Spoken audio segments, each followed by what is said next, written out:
So yun nga pala guys, piso wifi, gabi na. So nagse-set up pa rin kami dito sa Kapipis, isang beach resort na naman. Kanina beach resort din yun doon sa ano yun? Timalan Conception sa may Riles. So beach resort pa rin. Tirador ng beach resort. Yun.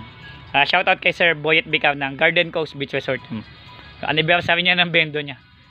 So yung gantong araw yun, and then alam ko Huwebes, Miyerkules Santo po diniliver yung bendo niya, and then Huwebes Santo ay pumunta kami ng Tanay Rizal, no, kay Sir Gerson Buerano. Yung maraming salamat. So yan, so set up na siya, okay na. So iano na lang yan guys, i-cage na lang nila kasi may cage na silang naka-ready. So tinest lang namin para sa setup, so pwede na siyang gamitin. So yun na lang, mayroon pa kaming Las Piñas, and then mayroon pa kaming Halang. So wala nang katapusan nito.